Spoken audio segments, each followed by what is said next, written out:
Bonjour la famille, bonjour tout le monde. Je vous accueille dans notre chaîne et je vous salue tous au nom de notre Seigneur Jésus-Christ.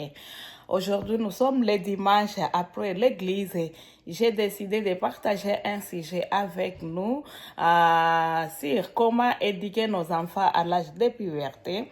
Car j'ai constaté que la plupart de nous ici sur YouTube, sur les social media, peut-être nous sommes mariés il y a 20 ans, il y a 15 ans, il y a 16 ans, nous avons 35 ans, nous avons 30 ans, nous avons 40 ans. Nous sommes entre les générations de 45 à peut-être à 20 ans. Et là, surtout, déjà qui partagent beaucoup les vidéos ici sur YouTube, il y a les plus âgés que nous et il y a les moins âgés que nous. Mais la plupart de nous, nous sommes entre 20 à 45 ans. C'est nous qui partageons des vidéos de motivation, cleaning motivation. Je vous accueille tout le monde et tous les nouveaux. J'ai vu qu'il y a quelques nouveaux sur ma chaîne. Je vous accueille tous dans notre famille, dans notre communauté. Et je vous salue tous au nom de notre Seigneur Jésus-Christ. Comme j'ai constaté que la plupart de nous, nous avons les enfants de moins des bébés, nous avons les nourrissons, nous avons les bébés de moins de 10 ans, nous avons les enfants à l'âge de puberté, et il y a ceux qui ont même les enfants de 17-18 ans. Et quand il y a un enfant, un bébé, d'adolescent, la manière qu'on a dit qu'un enfant, un bébé, un adolescent, un jeune, c'est tout à fait différent. Il faut qu'il y ait quelques stratégies, quelques moyens, quelques conseils qu'on va exprimer, qu'on va utiliser pour réussir à éduquer les enfants selon la transition d'un âge à l'autre. Quand je me souviens sur ma chaîne, je vous dis souvent que je suis enseignante, pas parce que j'ai étudié la pédagogie, mais à force d'être, de bien expérimenter la vie, et tout ce que j'ai appris, et j'aime partager tout ce que je connais, et les gens m'ont collé ces casquettes-là d'enseignante. Mais sur les plans spirituels, je peux dire que je suis enseignante, car ma façon de prêcher, j'aime enseigner. J'aime, en tout cas, j'aime partager tout ce que je connais. Car à l'église, j'enseigne les mamans, j'enseigne les jeunes, j'enseigne l'école de dimanche. Et tous ceux qui vivent aux alentours de moi me disent souvent que tu devrais faire la pédagogie, tu devrais faire l'enseignement, car tu as ces casquettes-là d'enseignant. Et moi, je les reçois avec courage, car malgré que je n'ai pas beaucoup de techniques d'un pédagogue, mais peut-être je peux avoir quelques ressemblances sur ce qui concerne l'enseignement. Aujourd'hui, j'ai choisi un thème qui dit comment éduquer un enfant à l'âge de puberté. Comment éduquer nos enfants à l'âge de puberté. Nous savons tous que l'enfant, si on peut définir l'enfant, c'est depuis la conception jusqu'à l'âge de la majorité. C'est ça la définition de l'UNICEF, si on peut définir qui est un enfant. Et l'enfant traverse beaucoup de périodes, beaucoup de saisons jusqu'à l'âge mature. L'enfant traverse beaucoup de développements, beaucoup de périodes. Si on part depuis la naissance, l'enfant est nourrisson, il y aura l'âge là de créer des gestes, il y aura l'âge là de babillage, il y aura l'âge de mimique, il y aura l'âge de morphrase, il y aura l'âge de complexe d'Édipe, il y aura beaucoup de périodes que l'enfant traverse. Et puis quand on arrive à l'âge de peut-être 4 ans, l'enfant va commencer à expérimenter une autre période de transition, de babillage, peut-être au monde de l'école, il va commencer à apprendre comment dessiner, comment chanter, comment danser. À l'âge de 5 ans, il va apprendre comment écrire son nom, comment écrire le nom des parents, comment écrire comme l'enfant est en train de grandir et même la méthode là d'enseignement commence à changer selon l'âge de l'enfant. Et peut-être à l'âge de 8 ans, il sera déjà à mesure d'écrire des phrases, et des histoires. Et la chose va continuer à évoluer comme ça. Mais quand l'enfant arrive alors à l'âge de puberté, on peut dire que c'est une période qui implique l'écoute, la patience et la communication ouverte sur les changements physiques et émotionnels que l'enfant traverse. L'enfant va traverser des périodes de changement, en tout cas la période pubertaire est qualifiée et donc spécialisée et donc une période où l'enfant traverse tous les changements possibles, que ce soit les changements corporels, les changements physiques, les changements émotionnels, les changements psychologiques, même les changements émotionnels. Ces changements sont tellement énormes. Sur ce, il est important de normaliser les changements et fournir des informations claires et préciser, et fournir des informations claires et précises, encourager l'autonomie et responsabilité tout en maintenant les cadres des règles claires et cohérentes. Tout ce que je viens de mentionner ici, je vais expliquer un à un. Et nous allons diviser notre sujet en 4 grands points. Nous allons diviser notre sujet en 4 grands points. Le premier point sera établir une communication ouverte et honnête. Deuxième point sera accompagner les changements physiques. Et les changements physiques, on va accompagner ces changements physiques. Et le troisième point sera fournir l'autonomie et responsabilité. Et le point 4 sera maintenir l'autonomie familiale.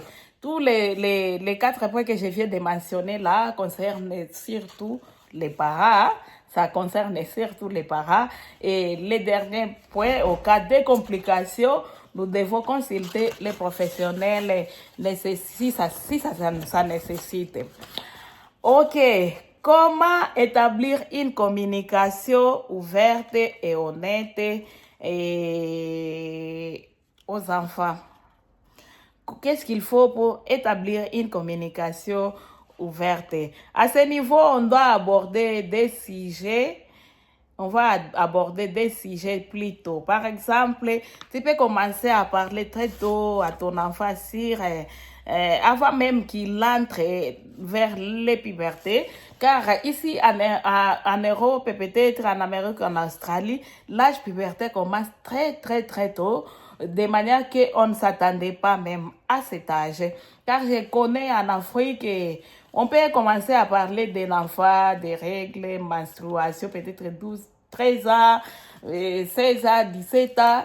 Mais ici, en Australie, j'ai attendu quelqu'un du Canada ou certaines du Canada et de l'Amérique nous disent la même chose, que la puberté commence très tôt, 8 ans, 9 ans, 10 ans. Ce qui est surprenant, de voir une petite fillette là de 9 ans commence à avoir des cycles menstruels, c'est tellement compliqué.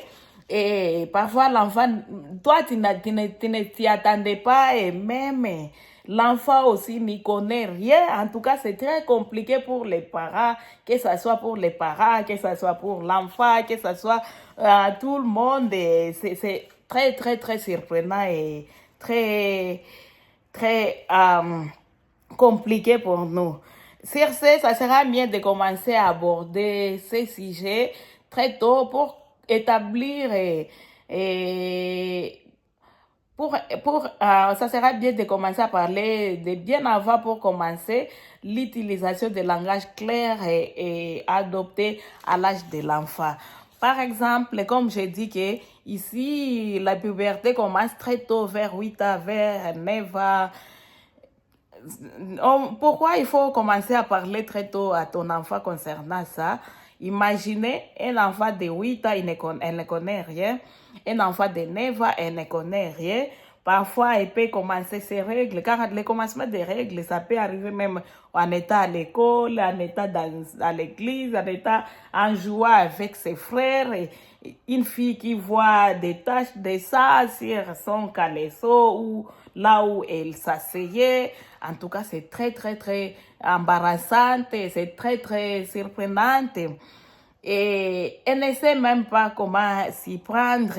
Il faudra très bien en aborder ce sujet très tôt pour que, au cas que ça arrive, l'enfant sera en mesure de connaître à qui pourrais-je demander de l'aide à ce qui concerne cette circonstance. Car je vois que même à l'école ici, les enseignants commencent à enseigner, à aborder ce sujet très tôt. Ils commencent à préparer les enfants très tôt. Mais l'erreur que les parents font, c'est de laisser tout à l'enseignement à l'école. Car la famille est le premier milieu d'éducation des bases de la famille. On doit tout apprendre à la famille, dans la famille. L'école, l'église viendra accentuer ou augmenter quelques expériences à nous autres, à nos enfants. Mais si tu laisses ta place, tu prends ta place, tu les donnes, tu les laisses à l'éducation, à l'école.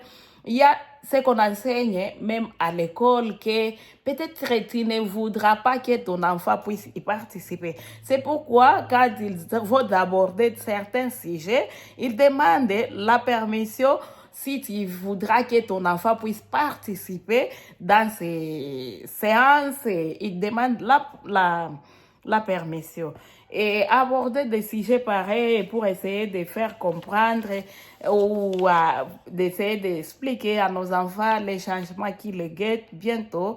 Il n'y a rien de tabou là-bas, mais tu vas l'éduquer concernant son âge et en les prévenant si du moins quelque chose peut t'arriver de cette manière et tu te comporteras comme ça, tu chercheras quelqu'un pour t'aider, tu viendras voir ton père ou ta mère ou ta sœur pour qu'elle puisse te venir en aide.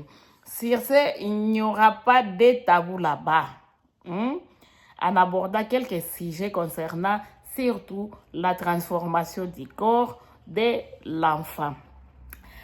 Et vous souvenez que je suis dans les points communication ouverte et honnêteté. J'ai dû commencer à parler de puberté avant même qu'elle commence en utilisant le langage clair et adapté à l'âge. Écoutez attentivement et accordez à votre enfant une attention sans jugement et répondez à toutes ces questions avec honnêteté. À cet âge-là, vous allez trouver que les enfants, ils commencent à se sentir elles-mêmes ou lui-même commence à sentir quelques changements dans son corps. Il y a ce qu'il ne comprend même pas et il aura vraiment l'aide de vous, parents, car il commencera à vous poser beaucoup de questions. Et ces questions même commencent, il y a des fois que des questions commencent à l'âge de 7 ans, 6 ans. Vous allez trouver que vous avez un enfant de 7 ans, de 6 ans, de 8 ans.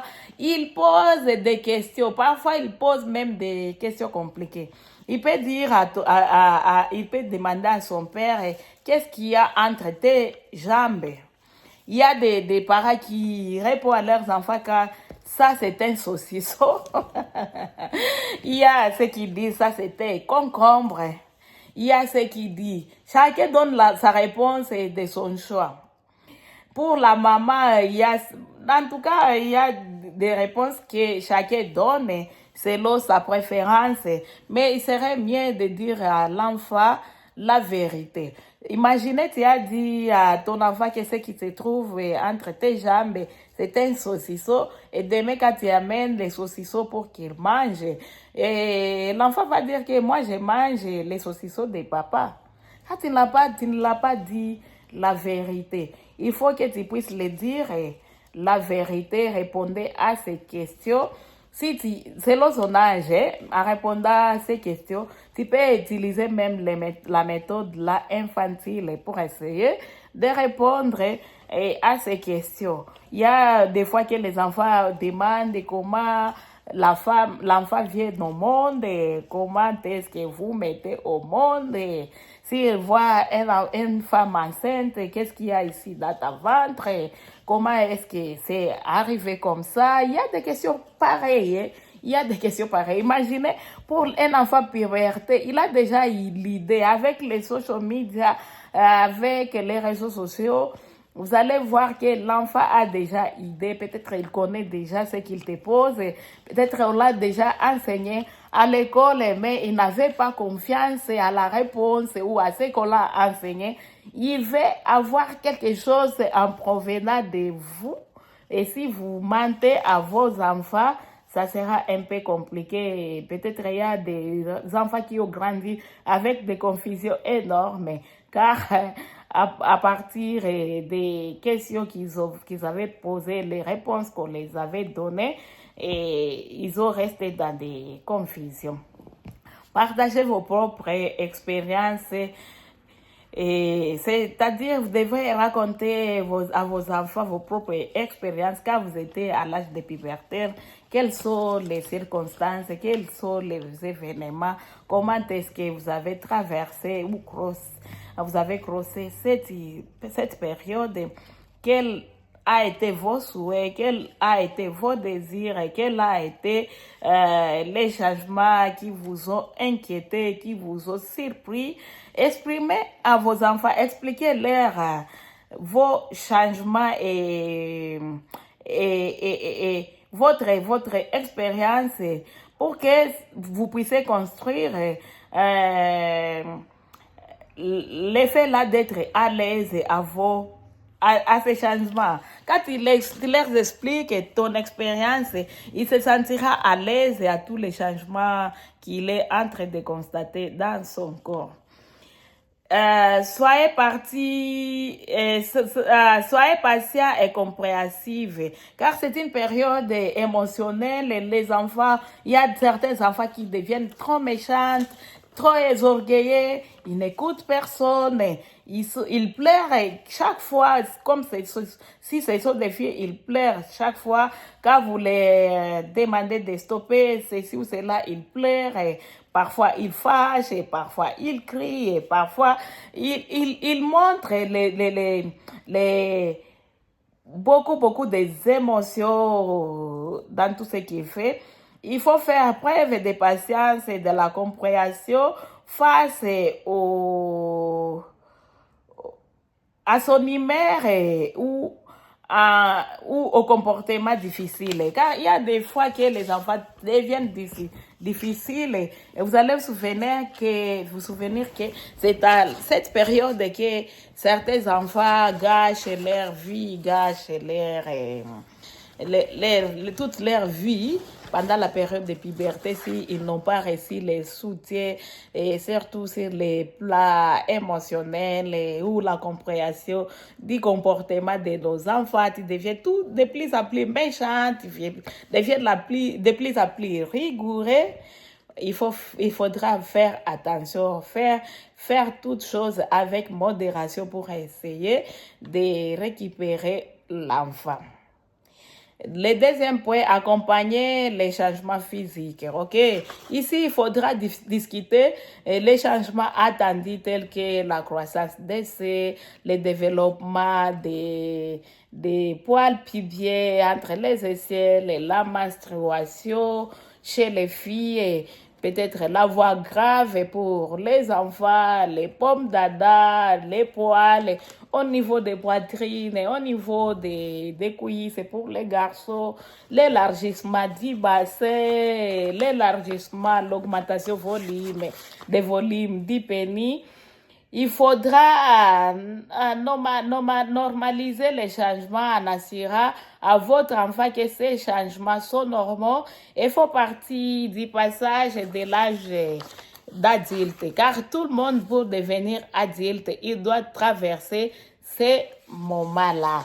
Il faut avoir expliquer les enfants, essayer de leur comprendre que c'est normal et tout ce qu'ils traversent, c'est normal. Quand il y a beaucoup d'enfants, ils ont peur de ces changements, ils ne parviennent pas à comprendre, ils ont honte. Si c'est une fille, il a honte et à ce moment-là, vous allez trouver que à ce moment-là, la fille est devenue très hontée. À chaque fois, elle a honte.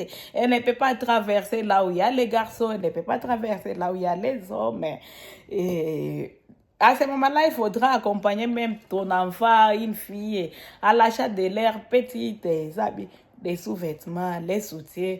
Comme tu connais déjà peut-être son âge, tu connais son size, sa taille, tu peux l'accompagner même à l'achat des soutiens, à l'achat des petites culottes, à l'achat, tout en veillant qu'elle se sente à l'aise, ok?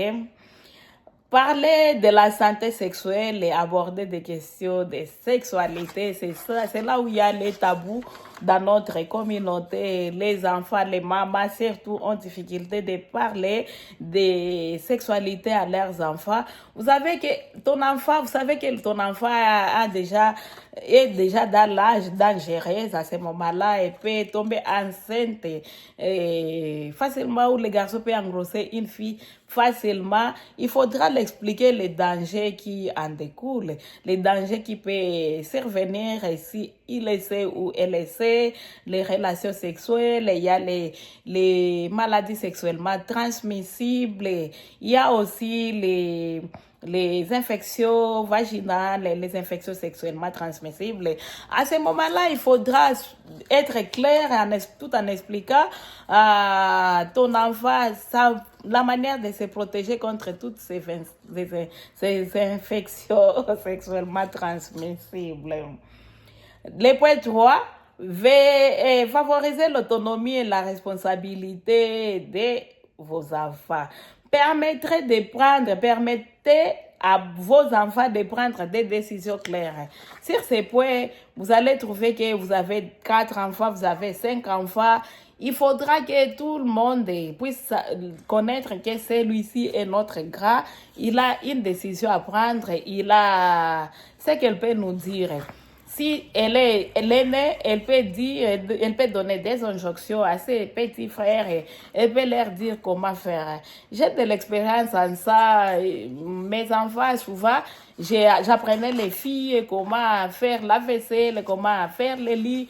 Et à ma surprise, j'ai vu que les enfants, les filles elles-mêmes ont décidé à apprendre à leurs frères comment faire la vaisselle, comment faire les lits.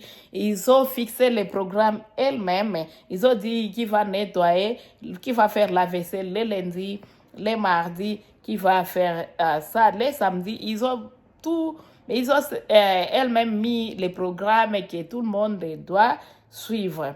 Je vois ça quand j'envoie ma deuxième fille balayer. Elle connaît qu'elle doit balayer, mais c'est lui qui va ramasser les rabiches, les saletés. La saleté seront ses frères. C'est elles-mêmes qui ont décidé comme ça, c'est elles-mêmes qui ont fixé ces lois. Et moi, je les encourager car j'ai vu que c'est très important qu'on puisse laisser celle qui se sent grande, qu'elle puisse prendre quelques décisions tout en assumant des responsabilités à son âge. Les décisions qu'elle peut prendre, ce sont les décisions à son âge, qui sont adaptées à son âge. Car elle ne peut penser au-delà de son âge. Tout ce qu'elle va prendre dépendra de son âge. Ça permettra de construire une confiance en soi à ton enfant. Car elle prend des décisions. Je vais m'habiller comme ça. Et mes filles me disent, nous ne sommes plus des petites filles, on va s'habiller nous-mêmes. Nous allons choisir nos habits nous-mêmes. Parfois, ok, choisis. Mais le problème que j'ai avec ma deuxième fille, elle choisit les mêmes jeans chaque jour.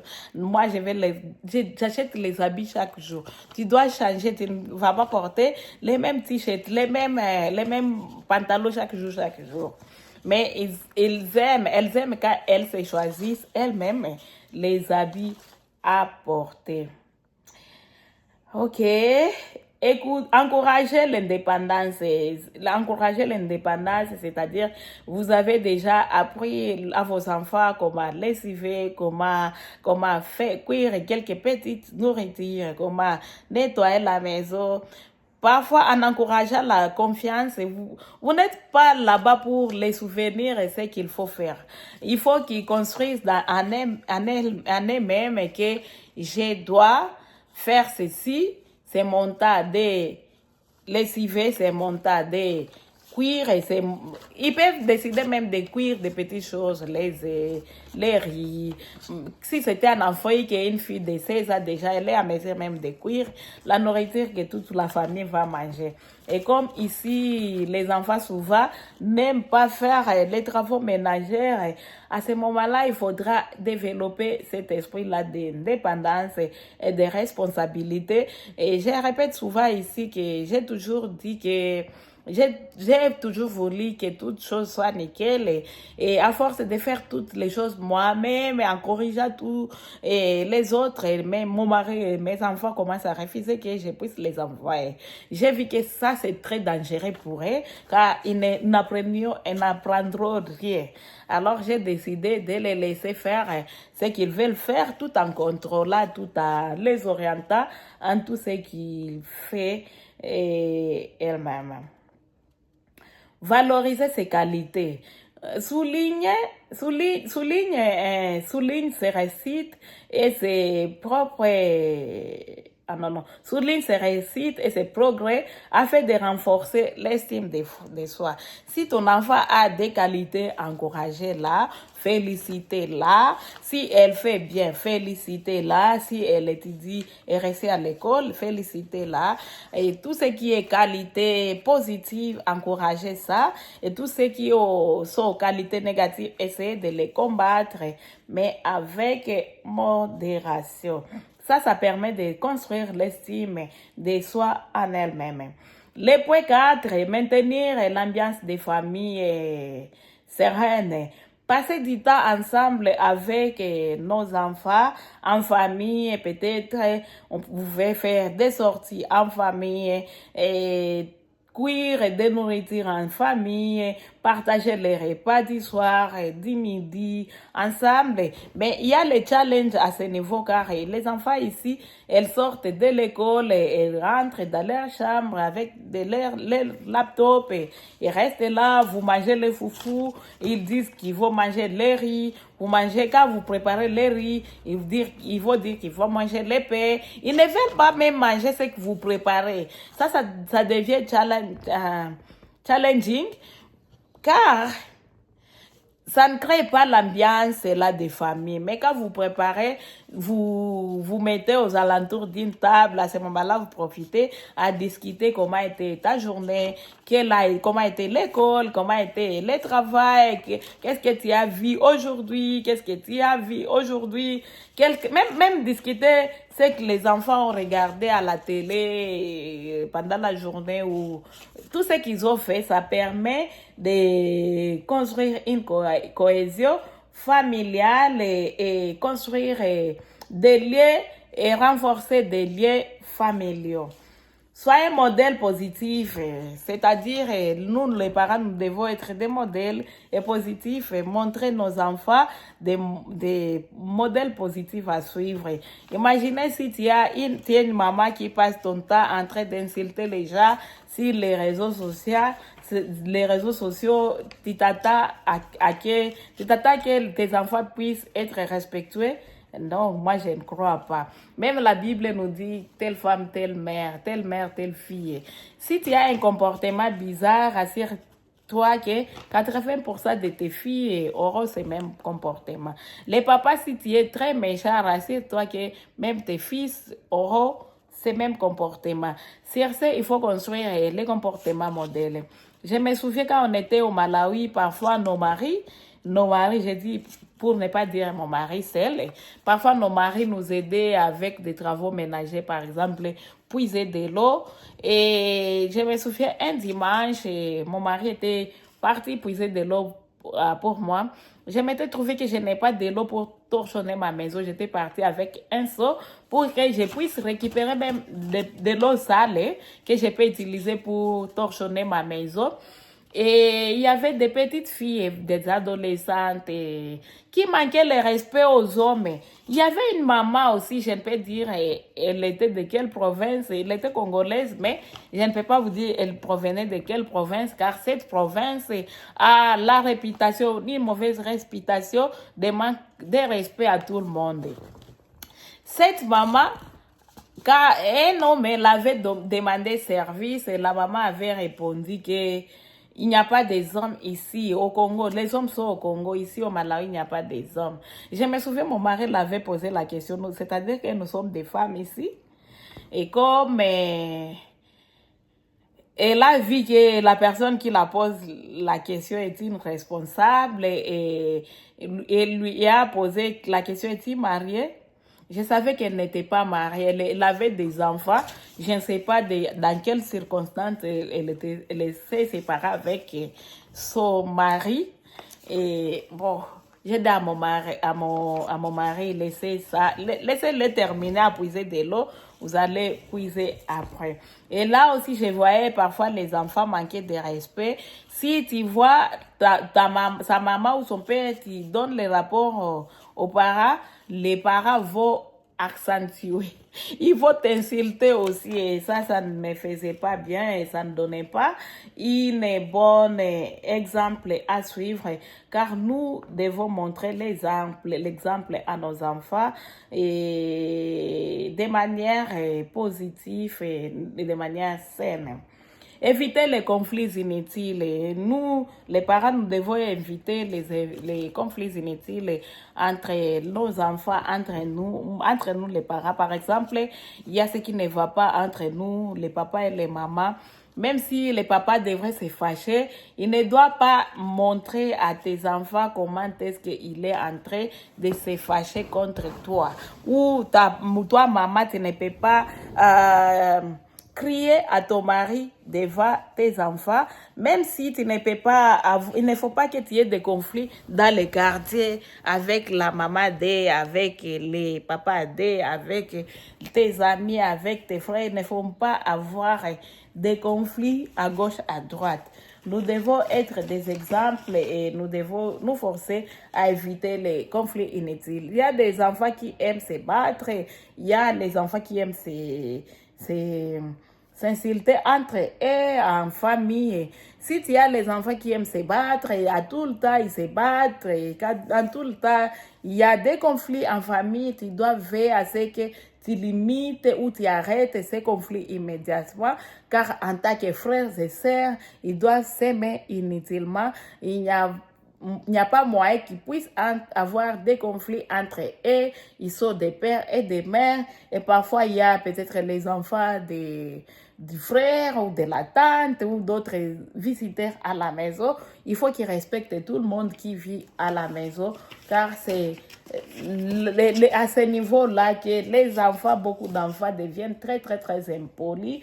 Et si vous continuez à laisser les conflits agrandir, et vous aurez des enfants qui pourront se tuer entre eux, comme on l'a vu Amnon et Absalom dans la Bible, comme on l'a vu Caïn et Abel qui se sont tués en état frères, et ça ne donne pas un bon exemple. Essayez d'amasser les tensions et les discuter discuter des problèmes dans les moments calmes.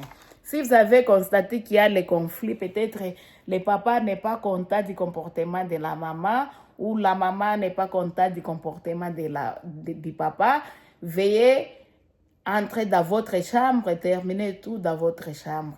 Il sera mieux de veiller que tout se passe dans votre chambre. Il ne faut pas que les choses du chambre sortent au salon.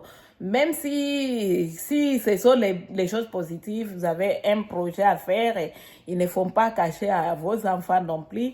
Mais pour le comportement de l'enfant, car c'est la période que l'enfant construit son comportement, il faudra éviter des conflits inutiles et émotionnels pour que vous puissiez construire des enfants responsables et dignes d'être. Essayez d'amasser les tensions et discuter vos problèmes dans un moment calme. Consultez un professionnel si nécessaire. Et par exemple, s'il y a des soucis sur les points de vue sanitaires, vous avez une fille, elle est régulière et vous ne comprenez pas pourquoi elle est régulière et sa menstruation n'est pas régulière. Consultez les médecins pour qu'ils puissent vous expliquer est-ce que c'est une maladie, est-ce que c'est normal pour qu'elle soit comme ça. Veuillez l'expliquer. Si par exemple tes enfants ont des comportements bizarres, cherchez même les psychologues, et peut-être les pasteurs, et peut-être les autres personnes qui peuvent vous aider à résoudre les problèmes que vous vous sentez, vous n'êtes pas à mesure de résoudre. Consultez les docteurs, les gynécologues, les sociologues, peut-être l'enseignant, peut-être tout ça nous aide à construire ces comportements-là qu'on reçoit avec... car l'âge là, je constate que l'âge là de puberté, c'est comme l'œuf que tu dois conserver avec beaucoup d'attention. L'enfant à l'âge de puberté est comparé à un œuf que tu dois conserver avec beaucoup d'attention. Car si tu oses mettre les pressions, les se cassent. Et à ce moment-là, vous allez voir, il y a beaucoup d'enfants qui ont fui leur maison car ils n'ont pas voulu peut-être la manière dont les parents les réprimandent. Et peut-être ils ont manifesté les comportements que les parents n'ont pas compris. Au lieu de leur conseiller, les ont chassés ou ils sont devenus très méchants, qui crient à tout le temps. Les enfants décident de fuir au lieu de rester dans leur famille. Les autres sont tombés enceintes à l'âge de puberté. Les autres ont commencé à fumer ou à voler à l'âge de puberté. C'est en état dans cette période, nous devons être très, très prudents dans tout ce que nous faisons, mais aussi nous allons embrasser nos enfants, nous devons les approcher pour que à chaque étape, vous puissiez être là et prêt à l'expliquer qu'est-ce qu'il faut faire et comment traverser ces moments-là émotionnels et comment traverser cette étape, car après la puberté, il sera déjà un jeune et il sera responsable de prendre sa vie à main. S'il veut gâcher sa vie, la décision revient à lui-même de gâcher ou à réussir dans sa vie. S'il choisit d'étudier, s'il choisit... Ce que les parents ont fait là-bas, on dit que tout en orientant à nos enfants, qu'est-ce qu'il faut faire en considérant ses capacités, ses potentialités, son intelligence. C'est pourquoi on a dit qu'il faudra renforcer ces capacités-là. Il faudra, c'est ce que j'ai dit, renforcer quoi? Encourager l'indépendance et valoriser les forces et les qualités. J'espère que cette vidéo vous a plu, malgré que c'est une longue vidéo, et que bon Dieu vous bénisse. Et on se revoit prochainement pour une nouvelle vidéo. Ciao!